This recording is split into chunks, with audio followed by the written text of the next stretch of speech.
Hello friends, welcome back to my channel. তোমরা সবাই কেমন আছো? আশা করি ভালো আছো। আজকে আমি তোমাদের জন্য বানাবো বাসন্তী পোলাও। তো রেসিপিটা তোমরা দেখতে থাকো। তো আশা করি তোমাদের ভালো লাগবে। তো তোমরা ভিডিওটা স্কিপ না করে সম্পূর্ণ ভিডিওটা দেখতে থাকো। তো চলো শুরু করা যাক।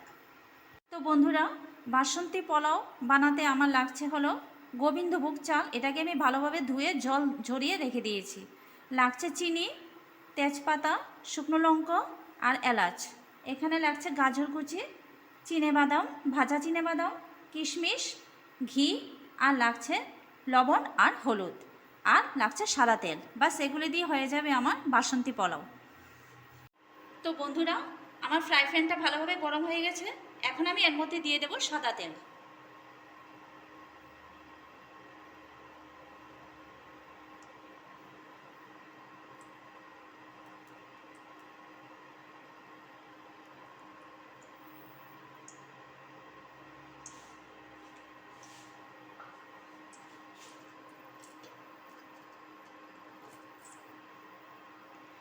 তেলটা আমার গরম হতে থাক।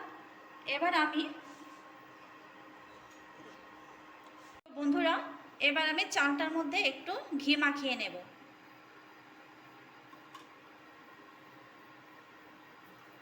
ঘিটা এজন্য মাখানো হয় যাতে চালগুলি একটার সাথে একটা লেগে না যায়, যাতে পোলাওটা ঝরঝরে হয়। তার জন্য একটু ঘি মাখিয়ে নিতে হবে।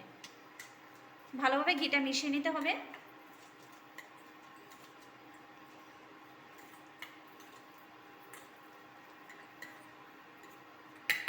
দেখো আমার ঘিটা ভালোভাবে মেশানো হয়ে গেছে। তো বন্ধুরা, আমার তেলটা ভালোভাবে গরম হয়ে গেছে। এবার আমি এর মধ্যে দিয়ে দেব দুটো তেজপাতা, আর দিয়ে দেব একটা শুকনো লঙ্কা। এবার দিয়ে দেব ফাটিয়ে রাখা 4টে এলাচ।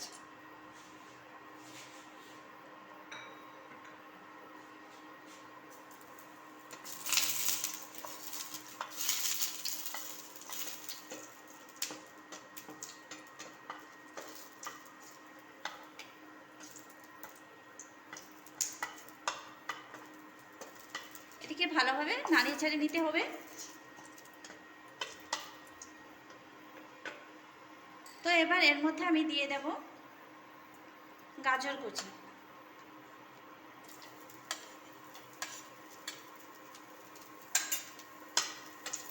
দিয়ে গাজরটাকে ভালোভাবে নাড়াচাড়া করে নিতে হবে। বেশি ফ্রাই করব না, হালকা ফ্রাই করব।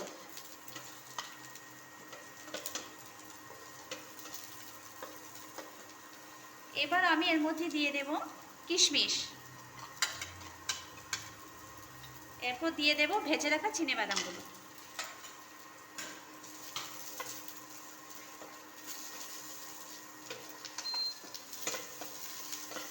এটাকে লো ফ্লেমে ভেজে নিতে হবে, হালকা করে ভেজে নিতে হবে।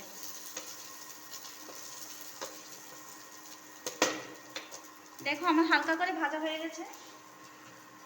এখন এর মধ্যে আমি দিয়ে দেব গোবিন্দভোগ চালটা।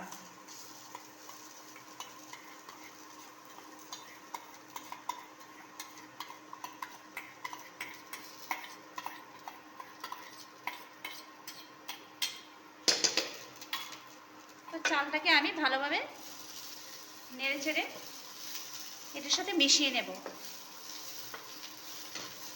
চালটাকে মোটামুটি ভেজে নিতে হবে।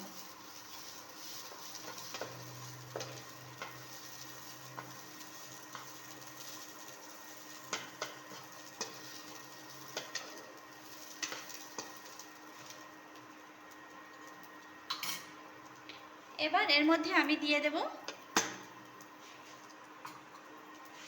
অল্প করে একটু নুন, জাস্ট অল্প করে, আর দিয়ে দেব একটু হলুদ।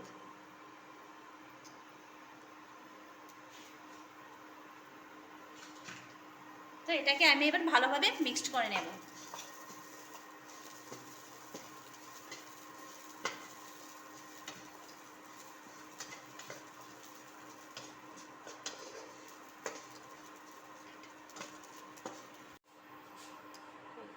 তো বন্ধুরা দেখো আমার চালটা ভালোভাবে ফ্রাই করা হয়ে গেছে। এখন আমি এর মধ্যে দিয়ে দেব গরম জল। তোমরা অবশ্যই গরম জল দেবে, ঠান্ডা জল দিলে চালটা দলা দলা হয়ে যাবে, তার জন্য গরম জল দেবে। গরম জল দিলে পোলাওটা ঝরঝরে হবে। ব্যাস।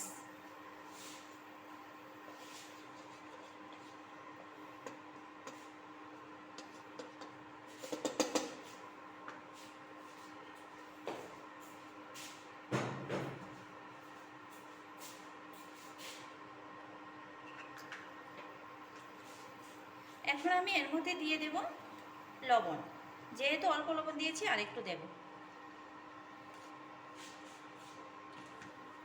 এবার আমি দিয়ে ভালোভাবে নাড়াচাড়া করে নেব।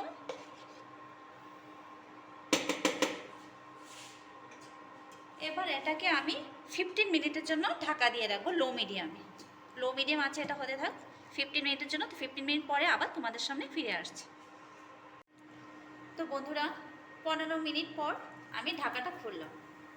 দেখো আমার পোলাওটা 90% হয়ে গেছে।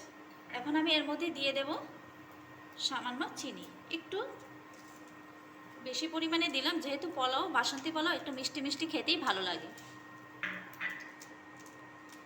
এবার আমি চিনিটাকে একটু মিক্সড করে নেব।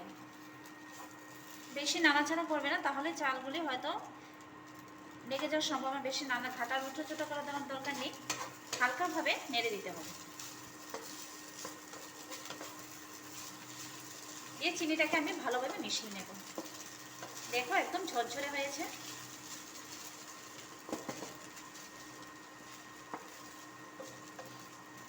এবার চিনিটা আমার মেশানো হয়ে গেছে।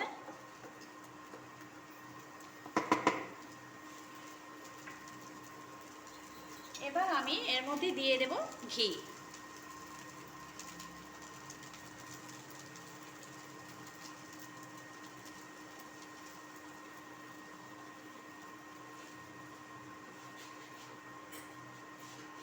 ঘি দিয়ে আমি এটাকে 5 মিনিটের জন্য ঢাকা দিয়ে দেব, যাতে ঘিয়ের গন্ধটা এর মধ্যে থাকে।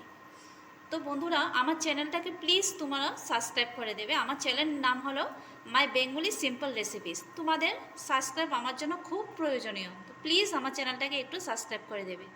তো এটা আমি 5 মিনিটের জন্য হোক, তারপর দেখাচ্ছি তোমাদেরকে যে দেখতে কেমন হয়েছে। তো বন্ধুরা দেখো আমার বাসন্তী পোলাও দেখতে ঠিক এরকম হয়েছে। তোমরা কমেন্ট করে জানাবে কেমন হয়েছে দেখতে। হ্যাঁ, খেতেও দারুণ লাগবে। আমি তোমাদেরকে বলছি বাড়িতে অবশ্যই রেসিপিটা একবার ট্রাই করবে, আর আমাকে অবশ্যই কমেন্ট বক্সে কমেন্ট করে জানাবে। আর যদি ভালো লাগে তাহলে লাইক, শেয়ার এবং সাবস্ক্রাইব করতে একদম ভুলবে না। প্লিজ আমার চ্যানেলটাকে তোমরা সাবস্ক্রাইব করে দেবে, যাতে তোমাদের জন্য আমি নতুন নতুন ভিডিও নিয়ে আসতে পারি। তো আজ এ পর্যন্তই, আবার দেখা হচ্ছে পরবর্তী একটি ভিডিওর সঙ্গে। ততক্ষণের জন্য সবাই সুস্থ থাকো, ভালো থাকো, টাটা।